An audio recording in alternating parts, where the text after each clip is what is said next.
भाई मैं तो इस बात पे हैरान हूँ कि मैं लाहौर एयरपोर्ट पे आया हूँ और बहुत ज़्यादा रश है ना, यहाँ पे बहुत ज़्यादा रश है और यहाँ पर मुझे कोई भी नहीं जानता है। क्या बात है भाई, क्या बात है। मैं अपने तमाम 2.5 लाख सब्सक्राइबर का बहुत ज़्यादा मशहूर हूँ, क्योंकि पता नहीं कौन कौन से कोने पे बैठ के मुझे देखते हैं। जी अस्सलाम वालेकुम। यहाँ पे मुझे इजाज़ भाई और इमरान भाई मिले हैं और ये मुझे जानते हैं एज यूट्यूब से, और यूट्यूब के हवाले से ये मुझे कोरिया से जानते हैं। तो इनका ये बड़ा इंटरेस्टिंग सवाल था कि जो मैंने सोचा कि वीडियो में रिकॉर्ड किया जाए, क्योंकि बहुत से लोगों के कमेंट्स भी आते हैं और वैसे भी मुझसे पूछते हैं। जी क्या सवाल था आपका? मेरा सवाल कमर भाई ये था कि जो लोग इधर से एजेंट के थ्रू कोरिया जाते हैं, जी जी, उनके लिए उधर क्या प्रोसीजर है जो सियासी पनाह अप्लाई करते हैं? अगर कोई जाना चाहे एज ए पेपर देने के बावजूद, इसके अलावा अगर कोई जाना चाहे तो उसके लिए क्या तरीकाकार है जो बेस्ट? देखें अभी आपने इससे पहले जो पूछा था कि एक बंदा गया था आपका और वहाँ पे सियासी वीज़ा है उसके पास और वापस यहाँ पर होके दोबारा चला गया है। चलें ठीक है।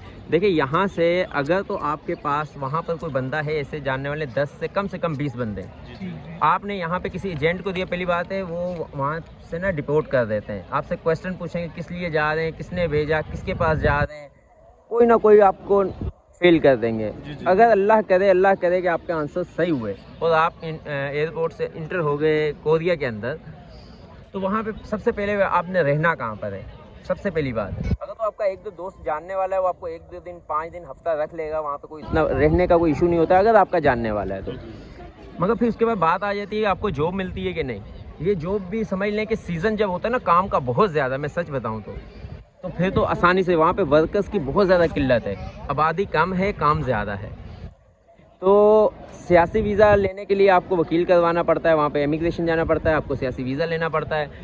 सियासी वीज़े पे आप आ जा सकते हैं, मगर काम थोड़ा सा मुश्किल मिलता है, क्योंकि लेबर कोड कहती है कि जो सियासी लोग हैं उन्हें 4 से 5 घंटे काम करने की इजाज़त है, और वो भी कुछ रेस्टोरेंट या कुछ फील्ड्स ऐसी हैं जहाँ पर आप कर सकते हैं।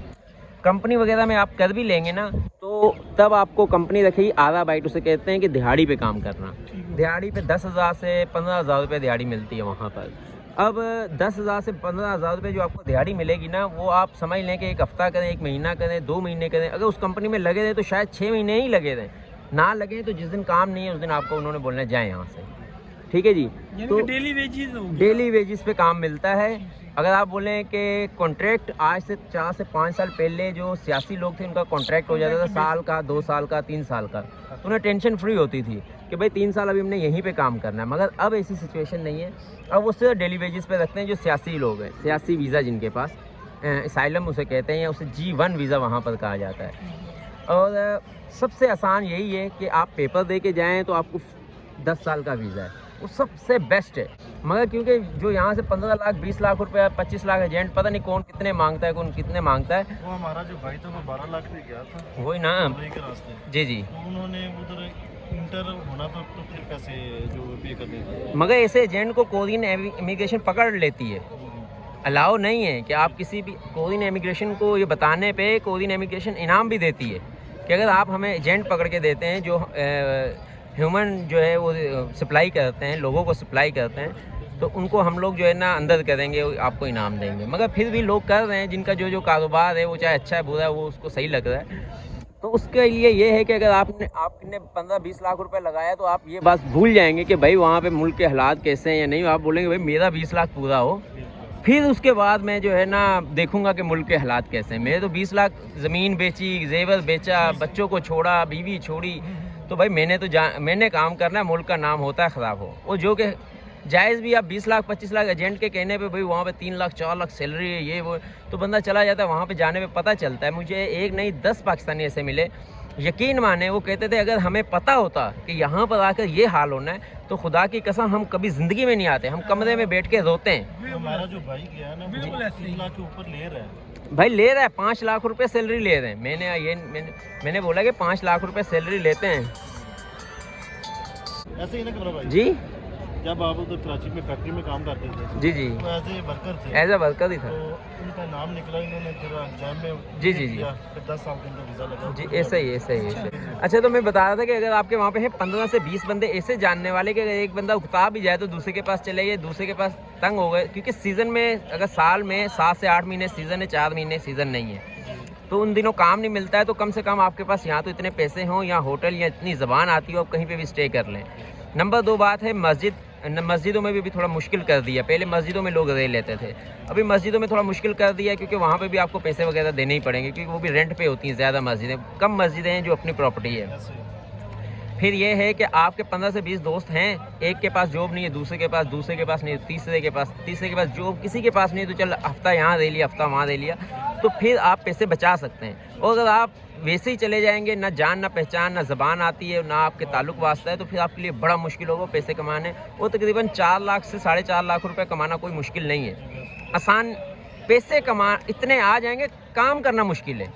पाकिस्तान में तो बड़े जी, वहाँ पे भाई काम बहुत ज़्यादा लिया जाता है, बहुत ही ज़्यादा। जो वहाँ पे पास है, समझ ले हमारा पाकिस्तान आर्मी का बंदा ही हो जाता है वहाँ पे, एकदम मेंटली तौर पे अलर्ट, हर टाइम तेज होशियार, ये वो भाग दौड़ा कर आगे ना, ऐसा वो जो 8 महीने होते हैं वो उसके अंदर ओवर टाइम सब कुछ, हाँ सब कुछ मिल मिला के, वो हर कंपनी का अलग है।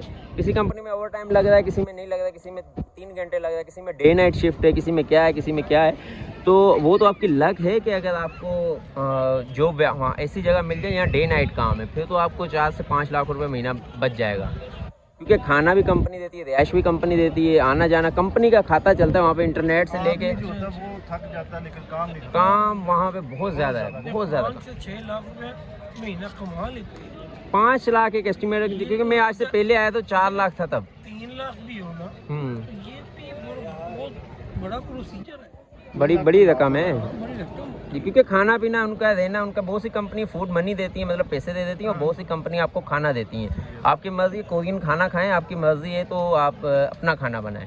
अपना खाना बनाएंगे तो 20 से 25 हज़ार रुपये कंपनी देती है कि आप 1 महीने का।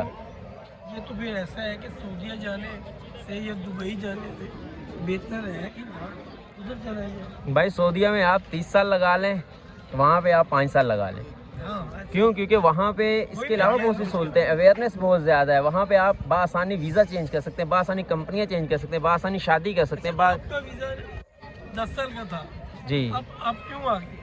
मैं 8 साल के बाद जब मैंने सोचा कि मैं E7 वीज़ा ले लूँ, कि वहीं पे रेजिडेंसी वीज़ा उसे कहते हैं, वहीं पे ले लूँ, मेरी फैमिली ही नहीं माना। उन्होंने बोला कि आप इतने टाइम से, मतलब कि 10 साल और रह लोगे, 20 साल 30 साल, एक दिन फिर आप सोचोगे मैं पाकिस्तान चला जाऊँ। आपके बच्चे जवान हो जाएंगे, आप परेशान हो जाओगे, शादियाँ कहाँ करें, उनके कल्चर वैसा हो गया, ऐसा हो गया है। तो तब तवानाई और हिम्मत नहीं आप में रहेगी कि आप उनको सेट करो या कारोबार को सेट करो। अभी आप जवान हो, अभी अल्लाह ने बहुत कुछ दे दिया है, बच्चे, बीवी, पैसा, घर, सब कुछ दिया है, तो अभी आप में तवानाई है, आप कोई भी कारोबार सेट कर सकते हो।